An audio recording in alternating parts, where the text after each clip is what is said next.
नमस्कार, स्वराज एक्सप्रेस के खास प्रोग्राम जनता मांगे जवाब में आपका स्वागत है। आपके साथ मैं हूं एसपी त्रिपाठी।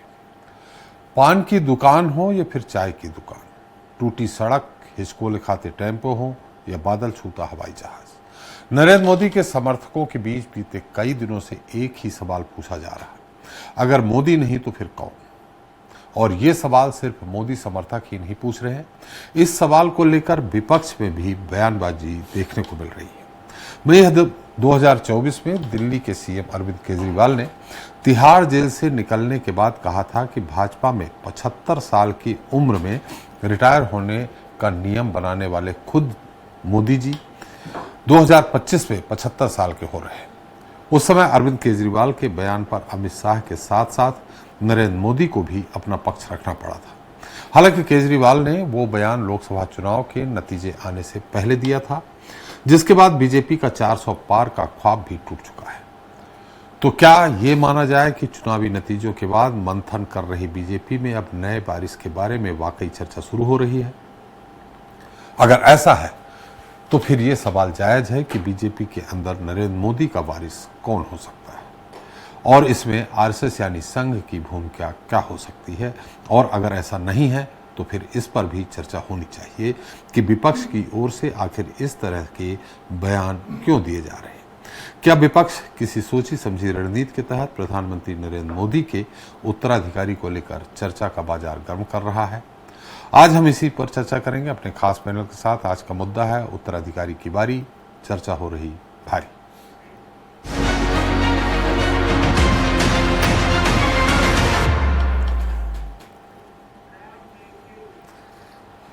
तो हाल ही में प्रधानमंत्री नरेंद्र मोदी के नागपुर दौरे पर थे, जहां उन्होंने संघ प्रमुख से मुलाकात की। इस मुलाकात से एक बार फिर उन खबरों को हवा मिलने लगी है कि बीजेपी के भीतर मोदी के विकल्प पर चर्चा तेज हो रही है। विपक्ष के कई नेताओं ने मोदी के आरएसएस मुख्यालय जाने पर कटाक्ष किया है। शिवसेना यूबीटी के सांसद संजय राउत ने यहां तक कह दिया कि मोदी अपने रिटायरमेंट का आवेदन लिखने के लिए आरएसएस मुख्यालय गए थे। दरअसल यह चर्चा इसलिए जोर पकड़ रही है क्योंकि तीसरी बार प्रधानमंत्री बने नरेंद्र मोदी इस साल 17 सितंबर को अपनी उम्र के 75 बरस पूरे करने जा रहे हैं। इस पर चर्चा करेंगे, लेकिन पहले देख लेते हैं एक रिपोर्ट। 2014 में जब नरेंद्र मोदी प्रधानमंत्री बने तो लालकृष्ण आडवाणी और मुरली मनोहर जोशी जैसे शीर्ष नेताओं को बीजेपी ने मार्गदर्शक मंडल में बैठा दिया। आडवाणी तब 86 और जोशी 80 साल के थे। जून 2016 में मध्य प्रदेश कैबिनेट विस्तार के दौरान 75 पार बाबूलाल गौर और सरताज सिंह को मंत्री पद से इस्तीफा देना पड़ा। इसी तरह 80 पार पूर्व लोकसभा अध्यक्ष सुमित्रा महाजन को भी कोई जिम्मेदारी नहीं दी गई।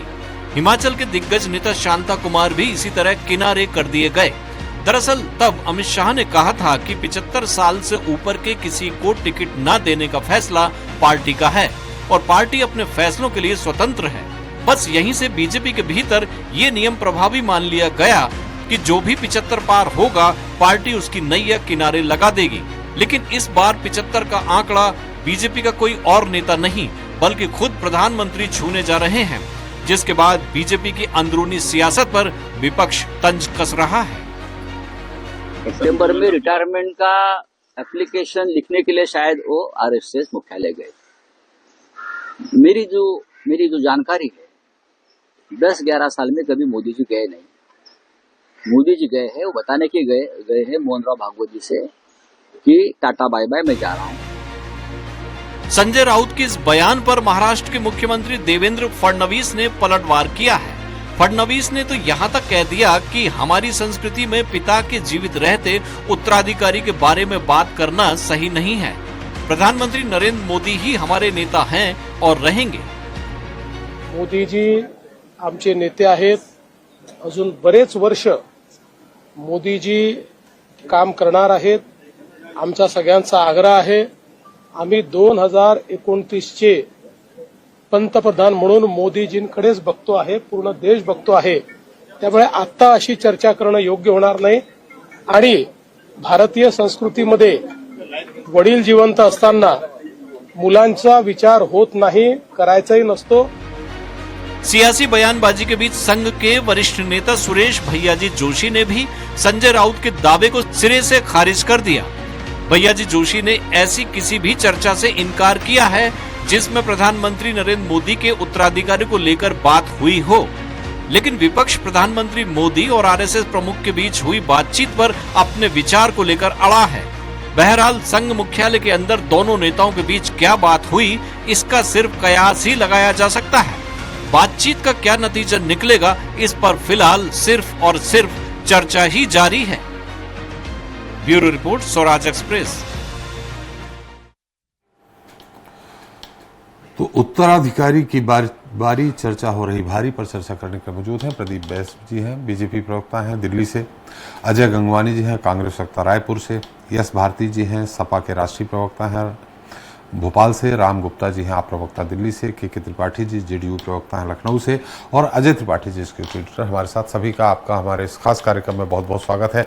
प्रदीप जी, पहला सवाल आपसे ही, देखिए जब बात उठती है 2019 में, 2014 में, नाम नहीं ले रहा हूं कौन कौन रिटायरमेंट के कगार पे भेज दिए गए या चले गए, 2019 में टिकट कटा, 2024 में बहुत सारे लोगों का टिकट कटा, सुमित्रा महाजन अध्यक्ष थी उनका टिकट कटा। अब इन स्थितियों में संजय राउत जी कह रहे हैं 2017 सितंबर को मोदी जी के 75 साल पूरे हो जाएंगे। देखिए 3 मंत्रिमंडल के सदस्य बाबूलाल गौर, सरताज सिंह, कुसुम महदेले मध्य प्रदेश में थे। यही एक फार्मूला, हालांकि आपके संविधान में फार्मूला नहीं है, लेकिन कहा गया था, खुद अमित शाह जी ने कहा था कि 75 पार 2019 में 75 से ज्यादा के जो लोग हैं एक भी को टिकट नहीं दिया गया। अब इन स्थितियों में संजय राउत जी ने जो कहा है रिटायरमेंट, मोदी जी का वारिस कौन, तो ये चर्चा है। हालांकि देवेंद्र फडणवीस जी ने कह दिया है कि वो हमारे नेता है और रहेंगे, और जब तक हिंदू रीति रिवाज में जब तक पिता जिंदा होता है तो उत्तराधिकारी नहीं होता है। अब आप क्या कहेंगे भारतीय जनता पार्टी की ओर से, जो खुद 2014, 2016, 2019, 2024 में जो फार्मूला मौखिक रूप से तय किया गया था?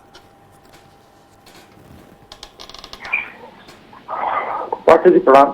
जी नमस्कार।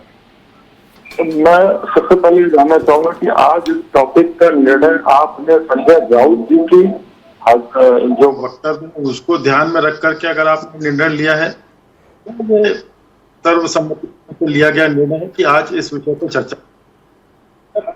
आपके साथ मुझे 4 वर्ष के आसपास हो गए, 3-4 वर्ष हो गए आपके साथ चर्चा करते हुए जी, और कभी भी ऐसा कोई विषय नहीं मिला जिसमें जो है हम कहें कि हम आराम से डक करके चले गए। तैयारी करनी पड़ती है, बड़ा मेहनत से आपके समक्ष आना पड़ता है, बड़ा गंभीरता से आपने जो है 3 वर्षों 4 वर्षों का जो है लेके चले। एक रिक्वेस्ट रहेगी, थोड़ा आउट ऑफ द ट्रैक है जी, लेकिन शायद के त्रिपाठी जी हैं, मुझे नहीं पता, लेकिन गुरु इनको समझाना पड़ेगा कि थोड़ा म्यूट कर लेते हैं माइक को। व्यक्तिगत चीजें सार्वजनिक हो जाती हैं, या तो तकनीक में आइए मत, अगर आइए तो सीख के आइए। दूसरे अजय जी हैं, चाय के सुड़के मार रहे थे, वो यहां तक सुनाई दे रहा था। मैं इस समय उत्तराखंड में कहीं पे हूँ, पहाड़ों तक आ रही थी आवाज। थोड़ा सा पीसीआर टीम या तो मैनेज कर ले या इन लोगों को बता दे। बहरहाल बातें हैं जी, बिल्कुल आ जाइए। हमें तो लग रहा है कि आप इसी तरह की बातों से पूरा समय 2-4-10 मिनट आप निकाल देंगे। अरे त्रिपाठी जी, आप क्या एक लग्जरी हम जिसको कहते हैं कि आप क्या समय बड़ा बढ़िया मिलता है, और कोई ज्यादातर मामलों में कोई बीच में टोका टाकी करता नहीं है, और बात रखने का एक अच्छा अवसर मिलता है। तो बातें सर, हमारी एक लाइन जो है मैं कितनी बार कह चुका हूँ, और उसे आपने टोका टाकी की बात कही है, तो अजय गंगवानी जी रायपुर से बैठे हैं, वो थोड़ा ज्यादा टोकते हैं, तो आपने भी रिक्वेस्ट कर ली, मैं भी उनसे रिक्वेस्ट कर लेता हूँ, क्योंकि उत्तेजित जल्दी हो जाते हैं वो, इसलिए वो सुन भी रहे हैं कि वो टीका टिप्पणी न करें। उन्होंने अब रायपुर से देखिए इधर हिमालय तक बात आ गई कि इतना बड़ा चाय का सड़ाका इन्होंने मारा कि हिमालय तक मुझे सुनाई दे देगा। मैं हिमालय की गोद में बैठा हूँ इस समय। जी, तो असर कहां तक होगा वो तो समय बताएगा। तो त्रिपाठी जी आते मुद्दे की बात पे, देखिए अगर राउत साहब की बात को आपने इसको केंद्र में रख करके निर्णय हुआ है तो ये बड़ा दुखद है जी। संजय राउत जी की बातों को कौन कितना गंभीरता से लेता है, और उन्होंने क्या अपनी दशा कर डाली। एक व्यक्ति होता है, हमसे भी सार्वजनिक जीवन में गलतियां होती हैं, अपने बयानों से हम लोग देखते हैं और सभी उसमें आत्मनिरीक्षण करते हैं और फिर डिसाइड करते हैं। उन्होंने तो एकदम घोर के, जिसको बोलते हैं पूर्वी, तो उसमें घोर के पी गए हैं एकदम से। तो अगर उनको इतनी गंभीरता से लिया जा रहा है तो चलिए, उनकी किस्मत की बात है, और उनको भी संवैधानिक उतना ही अधिकार है जब तक वो मानसिक दिवालियेपन पे नहीं आए। चलिए प्रदीप जी, उनकी बातों को छोड़ दीजिए। जो भारतीय जनता पार्टी के अंदर की बातें आई, 3 मंत्रियों का इस्तीफा ले लिया जाता है मध्य प्रदेश में। खुद अमित शाह जी बोलते हैं कि 75 पार के लोगों को टिकट नहीं दिया गया। सुमित्रा महाजन हो, मुरली मनोहर जोशी हो, आडवाणी जी हो, सबके उम्र का हवाला देते हुए मार्गदर्शक मंडल में चले गए।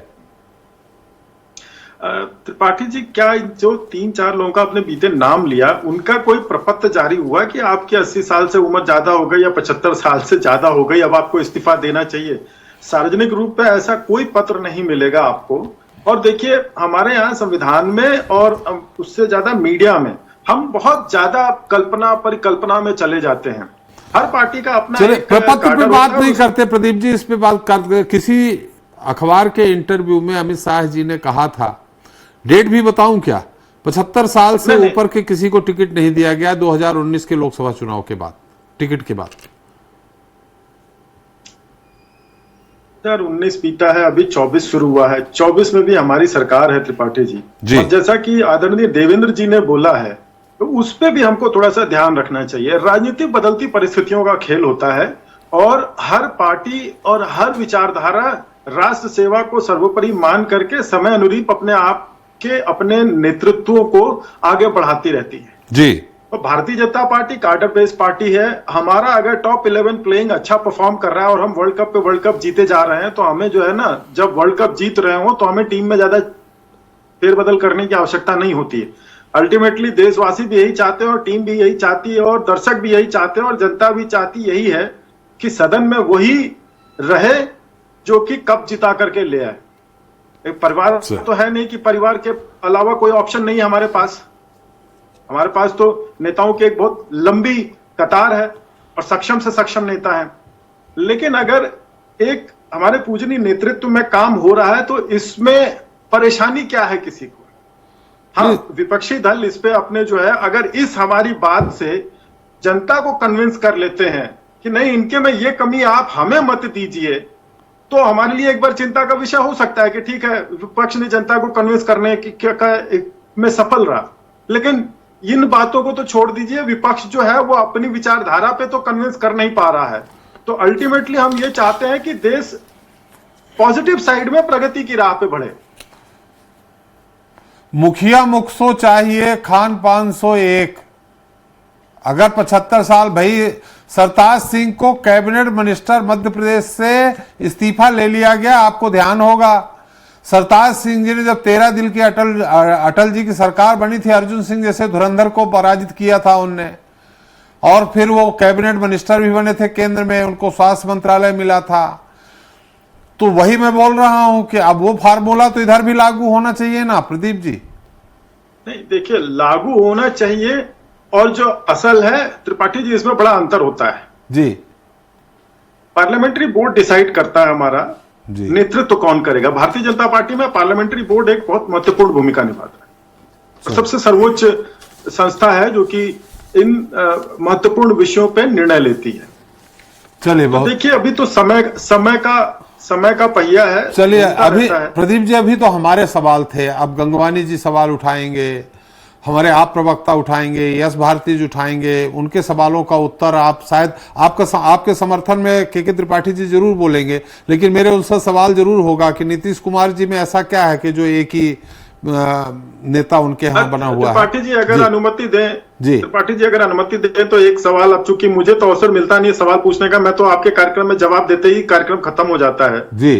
कल राहुल जी जो है सदन में 3 बार गए, पर एक बार भी उन्होंने जो है वक्त बिल के न पक्ष में बोला न विपक्ष में बोला। बड़ा कौतूहल है जानने का कि आदरणीय राहुल जी कभी शिकायत करते हैं कि मुझे बोलने नहीं दिया जाता, और कल बोलने ही नहीं गए। ये भी एक जरा पॉइंट। चलिए, वो बोलने वाला सवाल अलग है, हम गंगवानी जी से पूछ लेंगे कि राहुल जी 2011 से अभी तक में राहुल जी अगर छोटे मोटे सारे चुनाव देखे जाएं विधानसभा और लोकसभा के, तो 90 चुनाव हार चुके हैं, फिर भी राहुल जी ही नेतृत्व कर रहे हैं। वो गंगवानी जी से हम पूछ लेंगे, लेकिन पहले हम आप प्रवक्ता हैं हमारे साथ, उनसे हम बात कर लेते हैं। राम गुप्ता जी, राम जी मेरी आवाज है? गंगवानी जी आपके पास आ रहा हूं, क्योंकि आपको बहुत लंबा बोलना है और हमें लंबा सुनना है, और हम टीका टिप्पणी भी बीच में होगी, इसलिए आपके पास आ रहा हूं। राम जी से पूछ लेता हूं। राम जी, केजरीवाल जी ने कहा था कि इसके बाद वहां योगी जी को हटा दिया जाएगा, अमित शाह प्रधानमंत्री बन जाएंगे, मोदी जी को हटा दिए जाएंगे, ये जेल के अंदर से बाहर आते ही उनने बोला।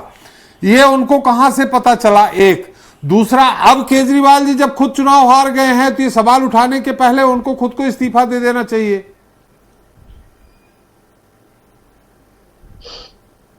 एसएमबीसी स्वराज देखने वाले, खासकर मेरे गृह राज्य मध्य प्रदेश के दर्शकों को आम आदमी पार्टी की तरफ से मेरा राम राम। राम जी राम राम कर लेते हैं। अकेले मध्य प्रदेश नहीं, मध्य प्रदेश, छत्तीसगढ़, उत्तर प्रदेश, उत्तरांचल, पंजाब, हरियाणा, इन सब जगहों देखे जाते हैं हम।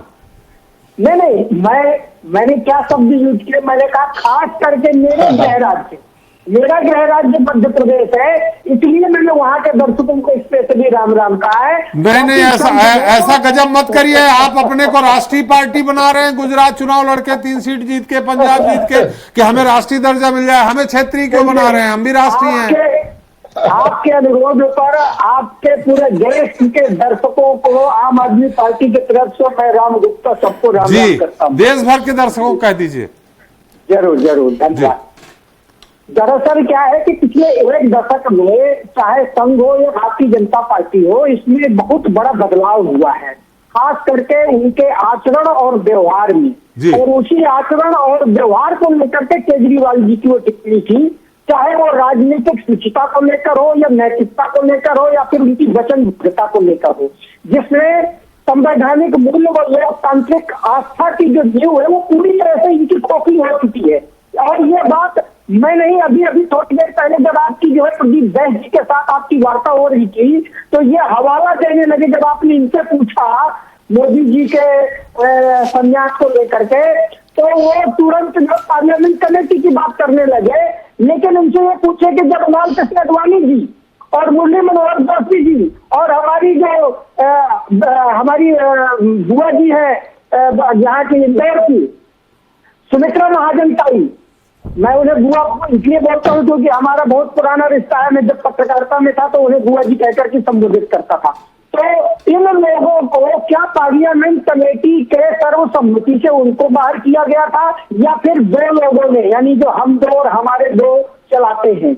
मेरा सिर्फ इतना कहना है कि मुझे नहीं लगता है, ये मेरा अपना पर्सनल, जैसे प्रदीप जी को ऐसा लगता है वैसे मुझे भी ऐसा लगता है कि नरेंद्र मोदी जी आसानी से अपना उत्तराधिकारी किसी को नहीं बनने देंगे। चाहे वो योगी जी हो, वो योगी जी तो वैसे भी नहीं किसी दूर तक नहीं लिखते हैं, क्योंकि वैसे भी वो जो है हिंदू महासभा से बिलोंग करते हैं और आरएसएस तो उन्हें इस्तेमाल कर रहा है अपनी कट्टरता जो हिंदुत्ववादी विचारधारा है उसको, उसकी छवि को निखारने के लिए और वोट बैंक की राजनीति करने के लिए उन्हें जो उंगल करता रहता है। बाकी उन्हें प्रधानमंत्री वगैरह कुछ नहीं बनाया जाना है। जिसे बनाया जाएगा, मैं सिर्फ ये कहना चाहता हूं कि नरेंद्र मोदी जी जाएंगे तो फायदा क्या होगा? नरेंद्र मोदी जी जाएंगे मतलब तानाशाही खत्म होगी। नरेंद्र मोदी जी जाएंगे, चारों स्तंभ जो लोकतंत्र के हैं वो पुनः जो है स्थापित होंगे। संवैधानिक प्रतिष्ठान जितने भी हैं वो पुनः स्थापित हो जाएंगे। जनता के मुद्दों पर जुमलेबाजी की जगह स्थायी रूप से नियम। यहाँ नरेंद्र मोदी जी जाएंगे या नहीं जाएंगे, बारिश की बात हो रही राम जी। और सवाल इस बात का है कि केजरीवाल जी खुद चुनाव हार जाते हैं, खुद मुख्यमंत्री भी रहते हैं और पार्टी के अध्यक्ष भी रहते हैं, 2 पद लिए रहते हैं, तो ये तो आत्मसात उनको भी करना पड़ेगा ना। खुद चुनाव हार गए, पंजाब की पूरी कैबिनेट की बैठक बुला ली दिल्ली बुला के, तो उनको भी इस्तीफा दे देना चाहिए ना। आपको बनाना चाहिए प्रदेश अध्यक्ष, राष्ट्रीय अध्यक्ष। जी बिल्कुल। देखिए, जब केजरीवाल जी की बात आप कर रहे हैं तो आपको ये भी पता होगा कि एक जो भी राजनीतिक पार्टी होती है, मैं फिर से वही बात दोहराने जा रहा हूँ कि एक पार्लियामेंट कमेटी होती है, उस कमेटी की सर्वसम्मति होती है और सर्वसम्मति से जिसको नेता चुना जाता है वही जो है लीड करता है। वही तो प्रदीप जी बोल रहे हैं कि पार्लियामेंट कमेटी है उनके, वही तय करेगी। वही आप भी अब बोलने लगे। तो मैंने भी तो यही उदाहरण देकर के पूछा उनसे कि क्या वाकई में सुमित्रा महाजन जी, लाल कृष्ण आडवाणी जी और जो जितने भी लोगों को इन्होंने घर बैठाया है जबरदस्ती, क्या वाकई में पार्लियामेंट कमेटी से पूछ करके बैठाया है? और अगर 75 साल की उम्र का जो कानून बना है रिटायरमेंट का भारतीय जनता पार्टी के लॉ में, क्या वो मोदी जी पर लागू होगा या नहीं लागू होगा? चलिए पूछ लेते हैं राम जी, कानून नहीं बना है, वो जेपी नड्डा जी ने कह दिया है कि हमारे यहाँ संविधान में ऐसा कोई प्रावधान नहीं है, ये मौखिक कानून बना है। चलिए अजय जी, अजय जी, मोदी जी का नंबर आया है तो सात चीजें बदल जाएंगी। यही तो मैं कह रहा था कि जो 10 साल में बदलाव हुआ है भारतीय जनता पार्टी और संघ में, उनकी आचार और व्यवहार दोनों में बदलाव आया है। ना तो उनकी संवैधानिक मूल्य बचे हैं, ना लोकतांत्रिक जो है। चलिए राम जी, आपकी बात आ गई, आपकी बात आ गई। आपने कहा तानाशाही खत्म होगी, अमित शाह जी अगर प्रधानमंत्री बन गए तो आपको भी समझ में आ जाएगा। अजय जी, अजय जी, मेरी आवाज आ रही है आपको? हाँ हाँ त्रिपाठी, एकदम बिल्कुल। मोदी जी का वारिस आप चुनिए या ना चुनिए, हटाइए या ना हटाइए, लेकिन साथ में मेरा एक सवाल ये भी है, हालांकि खड़गे जी बन गए हैं बेचारे, हाथी के दांत दिखाने के और होते हैं। आज ही आपके यहाँ से भी गए हैं, मध्य प्रदेश से भी गए हैं, वहां जिलाध्यक्षों से 1-to-1 हो रही है, राहुल जी उसमें है ही। 90 चुनाव 2011 से अभी तक विधानसभा और लोकसभा हार चुके हैं राहुल जी। ऐसी स्थिति में आपको नहीं लगता कि प्रियंका जी को आगे लाना चाहिए? और कुछ प्रश्न तो जोड़ लीजिए त्रिपाठी। नहीं, कोई प्रश्न नहीं है, हम आपका उत्तर सुनेंगे बस। और भी एक दो प्रश्न तो जोड़ लीजिए जी।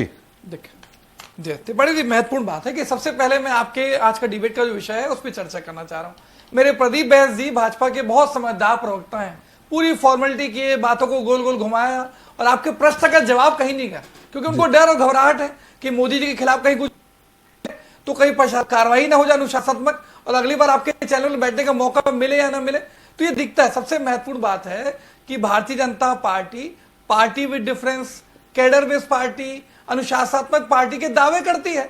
लेकिन मुझे बता दीजिए, आज ठीक है, एक बात को मैं स्वीकार करता हूं त्रिपाठी जी आपके चैनल पे कि भारतीय जनता पार्टी आरएसएस के संविधान में ये कहीं उल्लेख नहीं है कि 75 साल के बाद कोई व्यक्ति रिटायर हो जाएगा। लेकिन जो लगातार उदाहरण है, देखिए महत्वपूर्ण बात है, अटल जो आडवाणी जी थे, सबसे वरिष्ठ नेता माने जाते रहे, सर्वमान्य नेता थे, आज उनको साइलेंट किया गया। मुरली मनोहर जोशी, अरुण शौरी, सुमित्रा महाजन, शांता कुमार, आनंदीबेन पटेल, पूरी लंबी लिस्ट है। दूसरी महत्वपूर्ण बात है, ये आनंदीबेन पटेल गुजरात की मुख्यमंत्री थी, जैसे ही 75 साल पूरा हुए उनको हटा दिया गया। दूसरी महत्वपूर्ण बात है, 2019 के लोकसभा चुनाव के समय जो तत्कालीन प्रदेश अध्यक्ष थे अमित शाह जी, उनका बयान आया कि पूरे देश में किसी भी ऐसे व्यक्ति को 75 साल के जो पार कर चुके उनको टिकट नहीं दी गई, चाहे राजेंद्र अग्रवाल हो, संतोष गंगवार हो, सत्यदेव पचौरी हो, रीता बहुगुणा जोशी हो। ये हम सवाल कर लिए हैं जो 75 साल के बाद। मुझे महत्वपूर्ण बात यह है जी, मैं दो चीजें कहना चाह रहा हूं कि क्या मोदी जी 17 सितंबर को, जब अभी 25 में 75 साल के पार होंगे, क्या ये नियम लागू होगा या नहीं होगा? या ये मानते हैं मेरे मित्र बैस जी चैनल पे कि मोदी जी जो है वो संगठन से, आरएसएस से और भारतीय जनता पार्टी के जारी कदावर हैं, उनसे ज्यादा महत्व रखते हैं? क्या उनके अनुसार नियमों को परिवर्तित किया जाएगा? दूसरी महत्वपूर्ण बात है कि लगातार आरएसएस और भाजपा में जो खिंचाव है, जो गुटबाजी है, वो खोल के दिख रही है। आज जो तत्कालीन अध्यक्ष है जेपी नड्डा, आज 2024 का लोकसभा चुनाव होता है त्रिपाठी जी, उनका एक बयान पूरा चर्चा में रहा कि भैया हमको चुनाव जीतने के लिए अब आरएसएस की आवश्यकता नहीं है, हम अपने दम पे चुनाव लड़ लेंगे। तो सबसे पहले मेरे प्रदीप बैस जी चैनल पे स्वीकार करें कि आरएसएस उनका पितृ संगठन है, क्या उनका सम्मान करते हैं कि भारतीय जनता पार्टी का जो संगठन है वो आरएसएस से ऊपर है? सबसे पहले इस प्रश्न का जवाब दें, पहली बात। दूसरा, मेरा प्रश्न का जवाब दें, जो 75 साल का जो नियम है क्या वो मोदी जी पे लागू होगा? क्या मोदी जी नॉन बायोलॉजिकल है, ईश्वर के अवतार है, इसे उनके नियम उस पर लागू नहीं करेंगे आप? दूसरी महत्वपूर्ण अजय जी एक चीज और बता दूं, नियम नहीं बना है योगी आदित्यनाथ। अजय जी मैं बता दूं, नियम कहीं नहीं बना, उनके संविधान में कहीं भी नहीं है। मौखिक, मैं बार बार कह रहा हूं, मौखिक रूप से है ये। मौखिक में उन्होंने कहा था 75 साल, मौखिक 2016 में उन्होंने यहां मध्य प्रदेश में 3 वरिष्ठ मंत्रियों को इस्तीफा दिलवाया था, ये संविधान में कहीं नहीं है। और जेपी नड्डा जी ने यह कहा था शुरुआत, अब भारतीय जनता पार्टी बहुत बड़ी पार्टी हो गई है, शुरुआत में हमें जरूरत थी संघ की, अब खुद अपने आप में पैरों में खड़ी हो गई है, इसलिए संघ की जरूरत नहीं, ये कहा था पूरा। नहीं, हाँ ये है ना, मैं त्रिपाठी जी आप वरिष्ठ पत्रकार हैं, ये जो जेपी नड्डा जी का जो कथन है, आपने बिल्कुल बहुत अच्छा वर्ड टू वर्ड इस बात को स्पष्ट किया। मेरे मित्र प्रदीप बैस जी बता दे कि जेपी नड्डा ने इस बात को स्वीकार करते हैं कि भारतीय जनता पार्टी का कदम इतना बढ़ चुका है कि आरएसएस की जरूरत नहीं है। तो ये दिख रहा है कि लगातार आरएसएस का खिंचाव दिखता है, उद्घाटन होता है। क्या आरएसएस के प्रमोद भागवत जी को मोदी जी से ज्यादा प्राथमिकता दी गई? प्रदीप जी एक मिनट मैं सवाल कर लूंगा। कंप्लीट कर लूं बैस जी, मैं कंप्लीट कर लूं जी।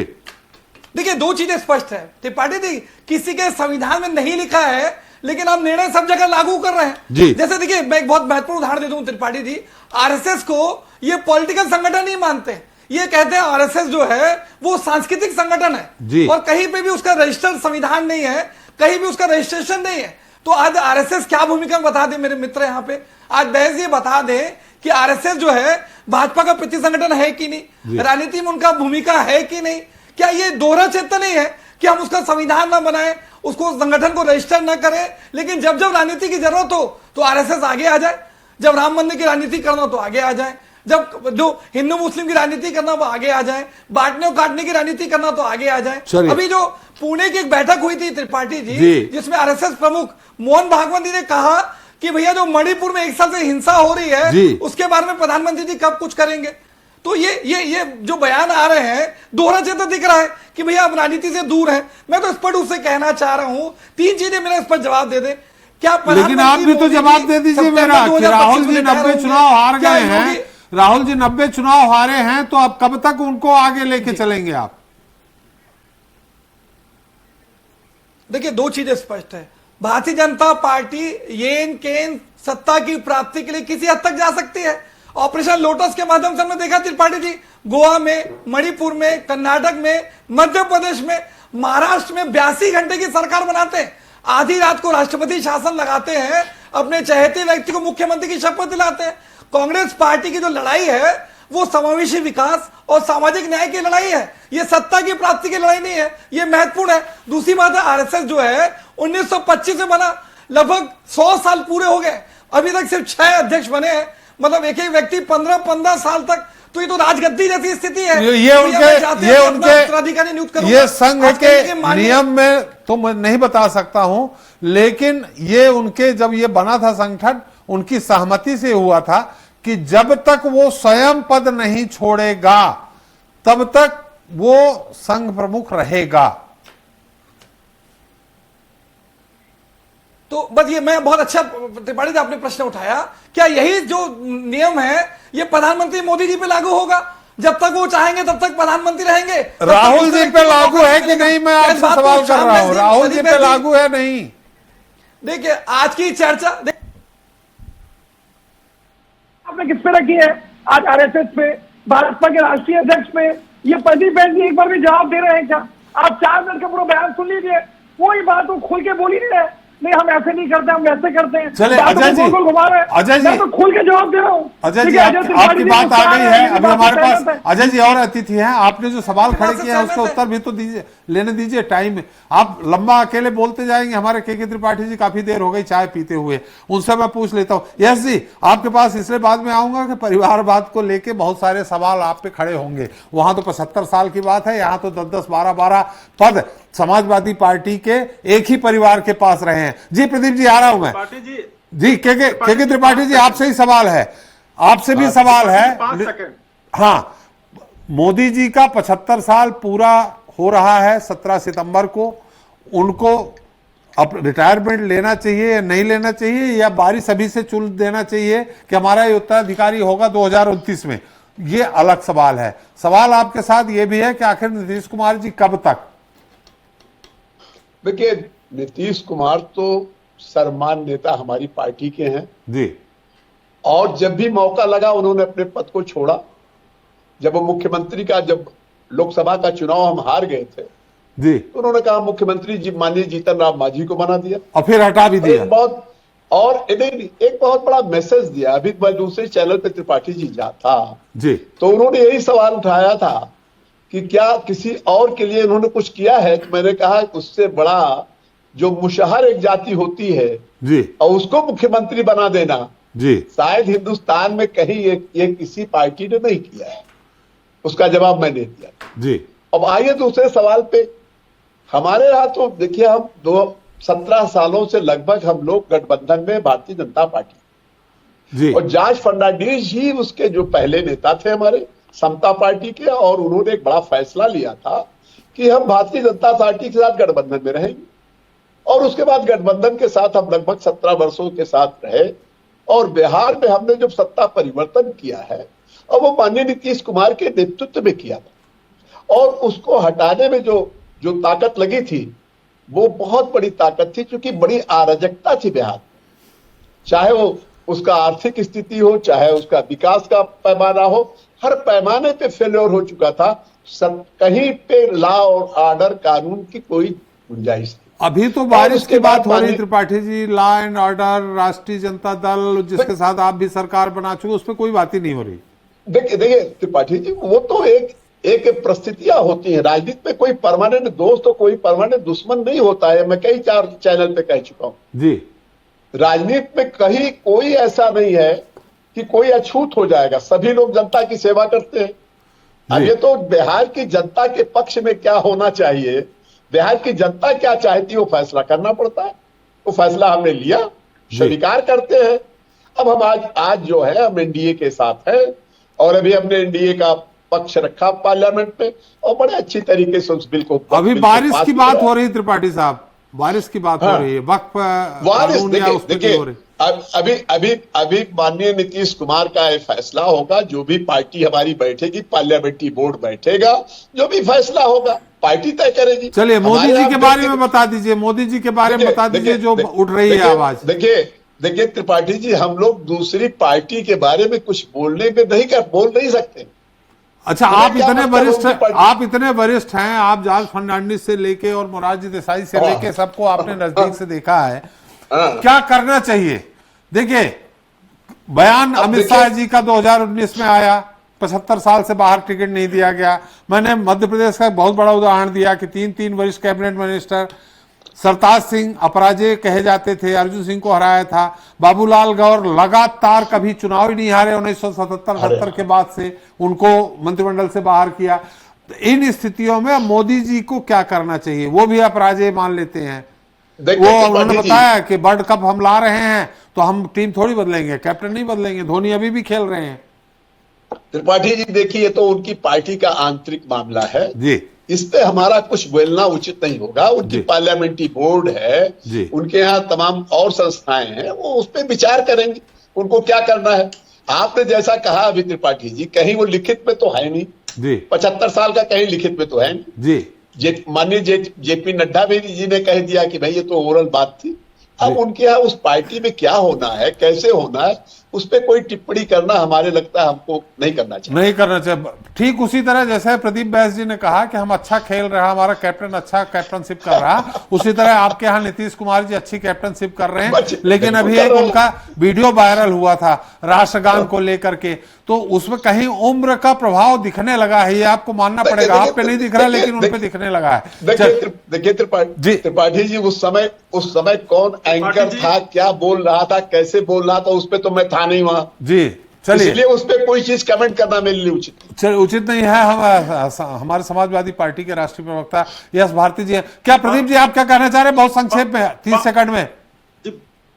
देखिए, इन सारे बयानों को गिना जा रहा है। अभी कुछ 2-3 महीने पहले मोदी जी का एक बयान आया था कि हम अपनी पार्टी से 1 लाख ऐसे युवकों को आगे करेंगे जिनके घर में कोई बैकग्राउंड नहीं है, पॉलिटिकल बैकग्राउंड। और मैं आपको बड़े भरोसे के साथ बताना चाहता हूं कि मोदी जी श्रद्धेय मोदी जी कोई भी ऐसा बयान नहीं देते जिसका रेलेवेंस नहीं होता है। तो ये अगर बाकी पार्टियां भूल गई तो खैर कोई बात नहीं, लेकिन हमारे पार्टी कार्यकर्ता याद रखता है और हम उसी अपने पद चिन्हों पे चलते हैं। अभी बारिश मोदी जी ने बहुत महान काम किए हैं, कई भैया जी ने कह दिया है, जोशी जी ने, कि बहुत महान काम कर रहे हैं, मोदी जी ही रहेंगे। संघ की तरफ से भी ये आ गया है, देवेंद्र फडणवीस जी का भी आ गया है। अब वो थोड़ा यश जी से बात कर ले, यश जी अभी बहुत सारी बात कहेंगे। कांग्रेस का 5 सेकंड और फिर आगे का समय काट लीजिएगा त्रिपाठी जी। या अजय जी बात कर रहे थे, देखिए क्या होता है, हम लोग के यहाँ हम लोग जो है ना, हमारे यहाँ क्या है, परिवार को पढ़ाने के लिए पिता जो है परिवार बनाता है, कमाता रहता है और बच्चे बड़े हो जाते जी। हैं, बच्चे भी कमाने लगते हैं। तो इसका मतलब ये नहीं हो गया कि पिता जो बड़ा है, जो बुजुर्ग हो गया, लेकिन उसकी कमाई धमाई चल रही तो उसको घर से बाहर कर दिया जाता है। नहीं, उसको कांग्रेस बाहर की नहीं परंपरा में करिए, ये- बाहर मत नहीं, करिए, कांग्रेस लेकिन की परंपरा में होता पड़ोसी रहता है। पड़ोसी को बाहर कर दीजिए, पड़ोसी भी ये हो जाए। अरे कि 11 भाई- साल के बाद 11 साल के बाद अचानक मोदी जी को आरएसएस मुख्यालय क्यों याद आता है, बता दीजिए। देखिए, अटल जी भी गए थे, अटल जी भी गए थे। 11 साल तक क्यों नहीं याद आपको? हमारी मर्जी है, हमारी मर्जी है। चले एक 11 मिनट, साल के बाद अचानक क्यों सुनिए पहुंचते सुनिए, हैं? क्या अजय जी, रिटायरमेंट की घोषणा के लिए अजय जी क्या गए मैदान थे, के मिल लिए? लिए, आपसे क्या मतलब है भाई? आपसे हम थोड़ी सवाल कर रहे हैं कि राहुल जी किस हैसियत से 1 to 1 कर रहे हैं खड़गे जी के साथ, ये हमने आपसे सवाल नहीं किया ना। चलिए यश जी। भाई आज 30 सेकंड भाई वो तो नेता प्रतिपक्ष है आज की डेट में, क्यों नहीं चर्चा करेंगे? चल। सीएनपी लीडर है। एक मिनट राम जी, आप हमारी बिरादरी के हैं, आप बोल चुके हैं, पत्रकार हैं, आप तो अनुशासन में रहिए। और आपको तो अरे बिल्कुल कहाँ सर? आप जब कलम और आवाज उठती है ना, तो एक पत्रकार की वो सही दिशा में जाती है, इसलिए आपको कहना चाहिए कि आप केजरीवाल जी को इस्तीफा देना चाहिए। यस जी। नहीं, त्रिपाठी जी, आप ही के कार्यक्रम पे ये इतने डिसिप्लिन दिखाई दे रहे हैं, मुझे तो आश्चर्य हो रहा है कि आप क्या ये ओवरलैप नहीं कर रहे हैं। नहीं तो राम जी तो दूसरे चैनलों पे किसी को बोलने ही नहीं देते हैं। प्रदीप जी एक मिनट, राम जी आप हमारी बिरादरी के हैं, आप हमारा कहना मान लीजिए। यस जी। एक खबर दे दीजिए आपके। अरे एक मिनट रुक तो जाइए। एस जी कहना मानते हैं भाई, समाजवादी पार्टी का यहाँ, अरे आज ही कल ही उनने अमित शाह जी ने कहा है अखिलेश जी को कि आप हमारी तरफ से 25 साल अध्यक्ष रहिए। कल उन्होंने शुभकामनाएं भी दी हैं। यस जी। अरे भाई राम जी, दूसरों का समय मत अतिक्रमण करिए आप दूसरों के समय पे। यस जी। अमित शाह जी ने कहा है कि आपके यहाँ 5 लोग अध्यक्ष चुन लेते हैं। उन्होंने कमेंट्स किया कि राष्ट्रीय अध्यक्ष नहीं चुन पा रहे हैं। अब रहा सवाल मोदी जी का 75 साल का, तो मुलायम सिंह जी कब तक रहें, ये भी आप बता दीजिए। और दूसरा, परिवारवाद को लेके, यहां तो ठीक है मोदी जी कह चुके हैं कि हमारा वारिस कोई नहीं, हमारे वारिस देश की जनता है। अखिलेश जी, मुलायम जी, डिम्पल जी, एक ही परिवार से 10-10, 12-12 सांसद, विधायक, अध्यक्ष, सब। यस जी। देखिए आदरणीय एसपी त्रिपाठी साहब, आपने बहुत अच्छा सवाल किया जी।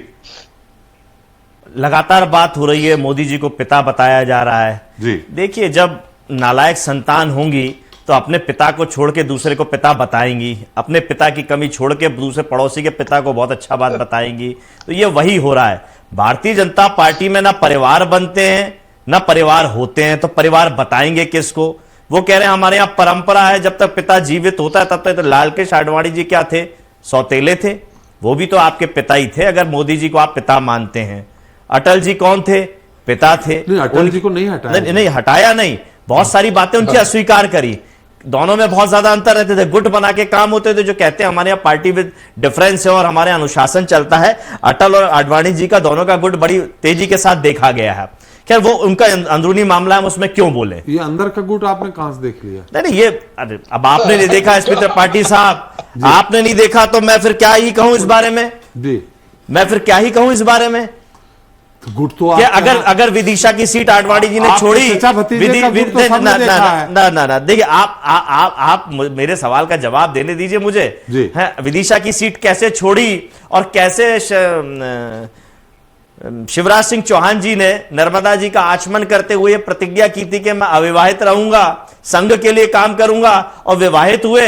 अब दोनों बच्चों की शादी भी कर चुके। शुभकामनाएं उन दोनों बच्चों के अगले वैवाहिक जीवन के लिए। तो ऐसे भारतीय जनता पार्टी में बहुत सारे लोग हैं जो संघ का काम करते करते पूर्णकालिक प्रचारक होने की बात करते हैं, चाहे वो अरविंद भदौरिया हो जो मध्य प्रदेश शासन में मंत्री रहे हैं, अटेर भिंड से विधायक रहे हैं, उन्होंने भी प्रचारक रहने का काम करा। वीडी शर्मा जी हैं, उन्होंने प्रचारक रहने की बात की हुई और एक उम्र की सीमा पार करने के बाद वैवाहिक जीवन का लाभ ले रहे हैं। तो ये 2 तरीके के जीवन।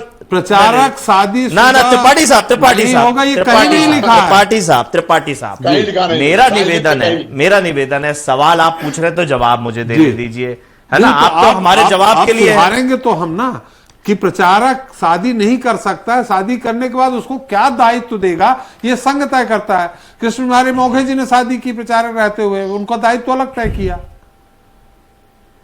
सर मैं जहां तक जानता हूं एसपी त्रिपाठी साहब, आप संघ से नहीं है जी, तो आप संघ की बातें मत बताइए। मैं भी जानता हूं, आप भी जानते हैं, सार्वजनिक जीवन में सब चीजें दिख मैं रही हैं। सपा से भी नहीं हूं, नहीं है, नहीं आप सपा से, तो मुझे बोलने तो दीजिए, मुझे तो सपा का पक्ष रखने दीजिए। आप संघ का पक्ष रख रहे हैं तो मैं इसीलिए कह रहा हूं कि आप संघ से नहीं है। संघ का पक्ष नहीं रख रहा हूं, तो मुझे बोलने तो दीजिए। जी बोलिए। जितना आप पक्ष लेंगे उतना लगेगा कि आप संघ की भूमिका में हैं। नहीं, तो मुझे प्रश्न करने दीजिए, मुझे उत्तर देने दीजिए, आपके सवालों के ही जवाब दे रहा हूं। आप ये जो भारतीय उत्तर देंगे तो उसमें हम सुधार तो करेंगे ना कि ना, कहीं, मैंने गंगवानी जी कह रहे थे, मैंने कहा कहीं आप नियम नहीं है। पूरी बात आ जाने दीजिए जी, पूरी बात आ जाने दीजिए, पूरा सुधार कीजिएगा जी, और मैं गलत कह दूं तो बताइएगा।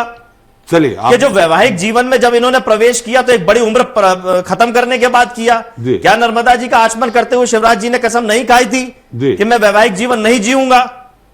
तो ये सारे उनके छोटे भाइयों की शादी उनसे पहले हो गई, उनकी शादी सबसे आखिरी में हुई। ये उनका निजी फैसला है, लेकिन जो सार्वजनिक तौर से निर्णय लिया, नर्मदा जी का आचमन करके निर्णय लिया गया, वो तो सार्वजनिक लोगों के हित की बात होगी।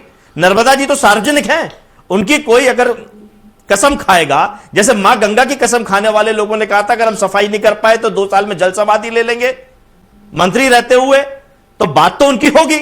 वैसे ही आप जो लगातार कह रहे हैं कि मौखिक रूप में कोई नियम नहीं है, मौखिक रूप से नियम बना रहे हैं, लिखित नहीं है। आदरणीय जी जी, संविधान में नहीं है उनकी। मैं उसी बात को कह रहा हूं, शब्दों का थोड़ा हेरफेर हो सकता है, मैं खुद सुधार कर लूंगा। जब नहीं सुधरे तो आप तो हमारे रेफरी है ना, आप तो हमारे रेफरी हैं, जहां फाउल करेंगे वहां आपको सीटी बजानी है। आप बता रहे हैं, लेकिन मैं ये कह रहा हूं आप अंत में निर्णय बता दीजिएगा, हमें 0 पे आउट कर दीजिएगा। जी जी जी, नहीं तब तक आप रन बना चुके होंगे तो 0 में आउट कहां करेंगे? नहीं, अंतिम निर्णय आप ही का है जी।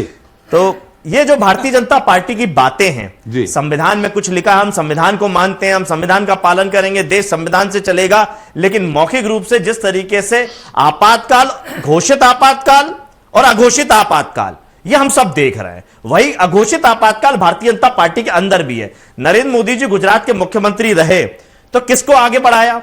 ये वो दीमक की तरह इन्होंने काम किया कि जहां भी रहे दीमक की तरह उस जगह को खराब कर दिया और किसी को आगे बढ़े। केशुभाऊ ठाकरे, शंकर सिंह भागेला, जो भारतीय जनता पार्टी के बड़े नेता थे, केशुभाई ठाकरे नहीं, मैं सुधार रहा हूं, केशुभाई पटेल जिस तरीके से अपमानित किया, ये भारतीय जनता पार्टी के बड़े नेता हुआ करते थे गुजरात से। और नरेंद्र मोदी जी कहां से आए? आरएसएस से आए। भारतीय जनता पार्टी में तो कभी काम किया ही नहीं था।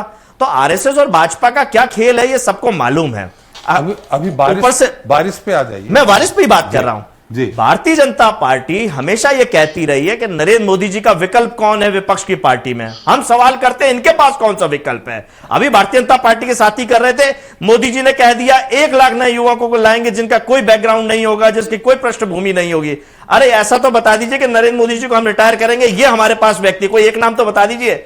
मैं जिम्मेदारी के साथ कह रहा हूं, पूरी भारतीय जनता पार्टी में एक सिंगल नाम लेने वाला नहीं है, क्योंकि अघोषित आपातकाल जो है तुरंत 9-2-11 कर दिए जाएंगे भारतीय जनता पार्टी से। एक व्यक्ति ऐसा नहीं मिलेगा। जिस तरीके से गुजरात में रहते हुए ये दोनों नेताओं के जो मैंने नाम लिया बड़े वरिष्ठ नेता हुआ करते थे, जब भारतीय जनता पार्टी में नरेंद्र मोदी जी नहीं थे तब ये भारतीय जनता पार्टी को संभाला करते थे, उनको कैसे अपमानित करके घर बैठाने का काम किया ये सबने देखा। वही देश के अंदर चल रहा है। भारतीय जनता पार्टी में जितने वरिष्ठ हैं, चाहे आपने मध्य प्रदेश के उदाहरण दिए हो, देश के उदाहरण दे दीजिए, सारे वरिष्ठों का अपमान होने का काम हो रहा है। 2 लोग भारतीय जनता पार्टी चला रहे हैं, 2 लोगों के माध्यम से केवल भारतीय जनता पार्टी का संविधान चल रहा है। एक का नाम है नरेंद्र मोदी, दूसरे का नाम है अमित शाह। वो जो चाहेंगे वो होगा। जेब आपने हमारे एक दूसरे साथी से कहा, हाथी के दांत अध्यक्ष के दिखाने के कुछ और होते हैं। भारतीय जनता पार्टी में भी तो हाथी के ही दांत हैं। अध्यक्ष कहने के लिए सर्वोपरि है। थोड़ा आप अपने पार्टी के बारे में, मैं अपने बारे में भी कहूंगा, हमारे यहां अगर अध्यक्ष है तो वो अध्यक्ष है, निर्णय चल रहे हैं ना अध्यक्ष के। और आप ये कहें शिवपाल जी को बाहर कर दिया, जी शिवपाल जी को बाहर कर दिया, के त्रिपाठी जी कह रहे हैं। अब के त्रिपाठी साहब सवाल उठा रहे, बताइए जनता दल बना, जनता दल से जनता दल यू बना, और जनता दल यू बनाने वाले शरद यादव जी को ही बाहर कर दिया। वो हमें ज्ञान दे रहे हैं। जॉर्ज फर्नांडिस साहब का नाम ले रहे हैं। अरे नीतीश कुमार जी को राजनीतिक रूप में स्थापित किन लोगों ने किया? और जॉर्ज फर्नांडिस साहब ने किसके साथ दगा नहीं किया। देखिए, तो इसीलिए ये इतिहास मत बताइए, जनता दल से निकले हुए लोग हैं और जनता दल को तोड़ने वाले कौन लोग हैं, उसमें नीतीश कुमार जी का नाम सबसे ऊपर आएगा, अपमानित करने वालों का नाम सबसे ऊपर आएगा। इसीलिए आप वो सब बातें मत कीजिए। हमारी पार्टी का जवाब हमको देने दीजिए, अपनी पार्टी का जवाब आपने बखूबी दिया, आपने अपनी पार्टी का बखूबी दिया, हमें हमारी पार्टी का जवाब देने दीजिए। एक मिनट त्रिपाठी जी, 1 मिनट लूंगा, ज्यादा नहीं लूंगा। देखिए, मुझे बोलने में 5 मिनट लग गए थे जब ये सब लोग आपस में बात कर रहे थे, ये भाजपा के जो सहयोगी और भाजपा के लोग। अब मैं बोल रहा हूं तब भी मेरे समय में समय लेना चाहते हैं। बताइए मैं कब बोलूं? फिर कहेंगे हमारे यहाँ 5 लोग निर्णय ले लेते हैं। हमारे चेहरा नहीं दिख रहा आपका। 1 मिनट में बता रहा हूं, 1 मिनट ये है। हाँ 1 मिनट नहीं 30 सेकंड। अभी हम फिर गंगवानी जी के पास जाएंगे। नहीं, मुझे मेरी बात, मेरे सवाल आपने सवाल पूछा, वो जवाब आया नहीं। 1 मिनट त्रिपाठी जी, यस जी अपनी बात पूरी करें। यस जी संक्षेप। देखिए आप ये कह रहे हैं कि हमारे यहाँ 5, अमित शाह कह रहे हैं 5 लोग तय कर लें। हमारे यहाँ 5 लोग तय करें, 50 करें, 500 करें, 5000 करें, 5 लाख करें, जो प्रक्रिया है सबके सामने है, गुपचुप कुछ नहीं है, नौटंकियां नहीं है। जेपी नड्डा का एक्सटेंशन क्यों लगातार किया जा रहा है, प्रदेश अध्यक्ष क्यों नहीं बन पा रहे, राष्ट्रीय अध्यक्ष क्यों नहीं बन पा रहे, कई जगह मंडल अध्यक्ष तक नहीं बनाए गए, कई जगह जिला अध्यक्ष नहीं बनाए गए। ये असहमति का जो दौर है, ये जो असहमति का दौर, आप अपनी बात कर रहे हैं, उनसे बोल रहे हैं, उनके ऊपर सवाल उठा रहे हैं। ना मैं इसीलिए बात कर रहा हूं क्योंकि आपने टॉपिक रखा है। अगर आज आपने टॉपिक नहीं रखा होता तो मैं नहीं बिल्कुल कहता, उनका अंदरूनी मामला था। भारतीय जनता पार्टी ये कहती है हम पार्टी विद डिफरेंस है, अनुशासित होने की पार्टी है। वो अनुशासन कहां है? वो अनुशासन क्यों मंडल अध्यक्ष नहीं बन पाए, जिला अध्यक्ष नहीं बन पाए, प्रदेश अध्यक्ष नहीं पाए, जो सब मिलकर राष्ट्रीय अध्यक्ष चुनेंगे। चलिए यस जी। त्रिपाठी जी बहुत 30 सेकंड, हमें गंगवानी जी और प्रदीप जी के पास फिर जाएंगे। जी देखिए जो सवाल इन्होंने किया, शरद यादव का कोई वारिस आया? शरद यादव ने अपने लड़के को ले आए, अपने बेटी को ले आए। और दूसरा सवाल, जॉर्ज फर्नांडिस का कोई आया? अरे सर सवाल ये था कि जनता ने शरद यादव जी का अपमान क्यों किया? सवाल तो थोड़ा केंद्रित करके सुन लेते आप। अरे भाई देखिए हमारे चुनाव हुआ था, चुनाव लड़े हैं। अरे उनका टिकट काट दिया आपने शरद यादव जी का, क्यों काटा था बताइए ना। अरे आप बताइए भाई। अरे आप बताइए ना, शरद यादव जी का जनता दल यू तो उन्हीं का था, आपका तो समता पार्टी थी, आपकी तो समता पार्टी थी, आपने विलय किया था जनता दल यू में, जिसने पार्टी बनाई उसका ही टिकट काट दिया आपने, उसको बाहर कर दिया। टिकट देखिए आप, देखिए ऐसा नहीं है हमारे यहाँ। अरे कैसा चलिए 1 मिनट अजय त्रिपाठी जी की टिप्पणी। अजय त्रिपाठी जी कुमार ने अपने लड़के को भी अभी राजनीति पे लाए नहीं है मान्यवर। चलिए त्रिपाठी जी, अजय जी बहुत संक्षेप में टिप्पणी। के त्रिपाठी जी, अजय जी बहुत संक्षेप में, प्रदीप जी गंगवानी जी इंतजार कर रहे हैं। चलिए त्रिपाठी जी आ गई बात आपकी, आ गई। अजय जी नहीं, मुद्दा सिर्फ ये कि देखिए मुद्दा जो था कि नरेंद्र मोदी का वारिस भारतीय जनता पार्टी के लिखित, जैसा हम लोग भी सभी जानते हैं कि लिखित में संविधान कहीं नहीं है, कोई नहीं। और ये भारतीय जनता पार्टी, हर पार्टी में परंपरा होती है कि जो वर्किंग है वो वर्किंग करता रहता है, तब तक करता रहता है। किसी भी पार्टी में, किसी भी संस्थान में कई बार बहुत सारे चीफ सेक्रेटरी, बहुत सारे प्रिंसिपल सेक्रेटरी रिटायरमेंट के बाद एक्सटेंशन मिलते रहते हैं काम करने के। तो सवाल मुद्दा ये कि मुझे लग रहा है कि फिलहाल संघ हो या बाकी संगठन, अगर नरेंद्र मोदी काम करने की स्थिति में हो और बेहतर कर रहे परफॉर्म, तो शायद पार्टी कंटिन्यू करेगी, उन पर वो 75 का फार्मूला लागू नहीं होगा। जी प्रदीप जी।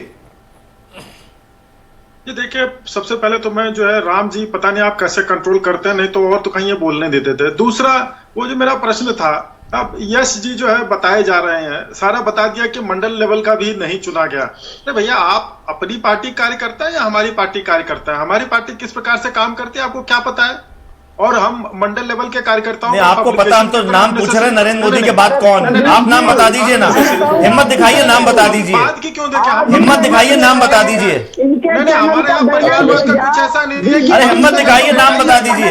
चिंतामणि मालवीय जी को नोटिस थमा दिया, उन्होंने सरकार से सवाल पूछा तो, और महाकाल के मंदिर में सांसद रहते हुए उन्हें घुसने नहीं दिया था। चलिए राम जी आ गए, प्रदीप जी आ गए, हमारे गंगवानी जी आज जो सबसे ज्यादा बोलते हैं, आज बड़े उसमें अनुशासन में हैं। अजय जी क्या बात है, आप बहुत अनुशासन में हैं, आपको धन्यवाद, आपको प्रणाम। लेकिन साथ में बता दीजिए कि राहुल जी नेता प्रतिपक्ष हैं, आखिर प्रियंका जी को क्यों नहीं ला रहे आप सामने? ला रहे त्रिपाठी जी एक मौका दीजिए, बात रखनी है। राम जी बिल्कुल बात रखिएगा, हम और आप एक बिरादरी के हैं, थोड़ा अजय जी को बोलने दीजिए, फिर आपसे 30 सेकंड। हाँ 30 सेकंड आप ही से समाप्त करेंगे। बिरादरी की कसम जी। अजय जी। अच्छा जी। अजय जी।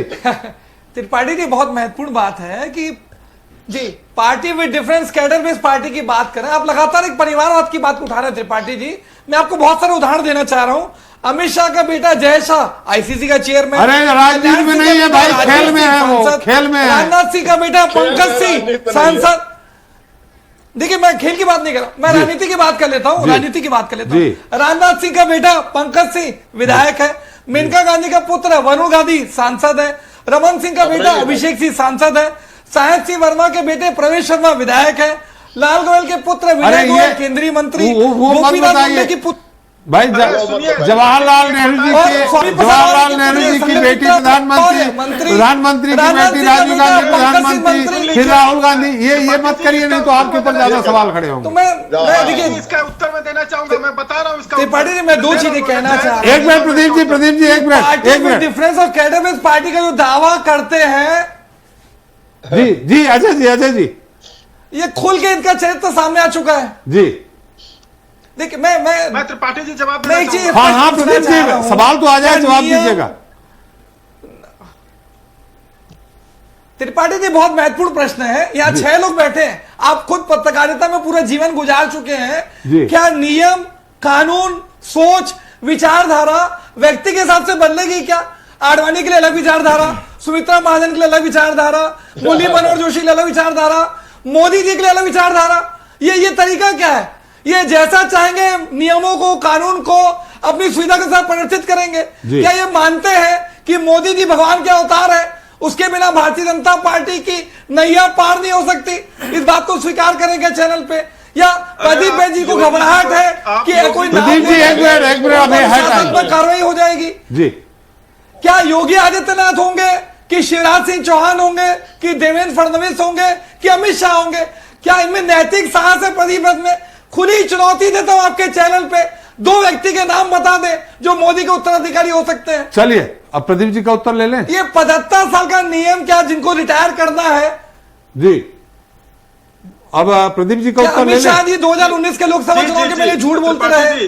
अरे त्रिपाठी जी, आज आनंदीबेन पटेल को 2016 में, अरे भैया, आनंदीबेन पटेल मध्य प्रदेश की गवर्नर रही, अभी उत्तर प्रदेश की गवर्नर है। अभी उत्तर प्रदेश की गवर्नर है, मध्य प्रदेश की गवर्नर रही, अब उत्तर प्रदेश की गवर्नर। खुद उदाहरण दिया जी प्रदीप जी, आपने खुद उदाहरण दिया कि मध्य प्रदेश में 3 मंत्री पद को हटा दिया गया। हाँ, बिल्कुल हटा दिया गया, लेकिन कोई नियम मोदी जी को हटाएंगे? सीधा आज की डिबेट का जो मुख्य प्रश्न है, मेरा एक सवाल और है, आप भाजपा के साथी से पूछ लीजिएगा। चलिए एक मिनट, एक सवाल बहुत संक्षेप में, हमारा समय पूछिए, जवाब देने जवाब दे प्रदीप जी, जवाब दीजिए। मेरा एक हमारी विरासत छूट जाएगी, अंत में उनके पास भी जाना है। एक मिनट त्रिपाठी साहब, मेरे सवाल को एड ऑन कर लीजिए। भारतीय जनता पार्टी ये कसम खा ले कि परिवारवाद वालों को ना पार्टी में रखेंगे, ना परिवारवाद वालों से वोट लेंगे। कसम खा ले, परिवारवाद बहुत बुरा नहीं लेंगे। चलिए, नहीं, परिवारवाद बुरा होता है ना। चलिए प्रदीप, परिवारवाद में कमी है, बुरा होता है, बिल्कुल ना टिकट देंगे ना वोट लेंगे। चलिए प्रदीप जी, उत्तर त्रिपाठी जी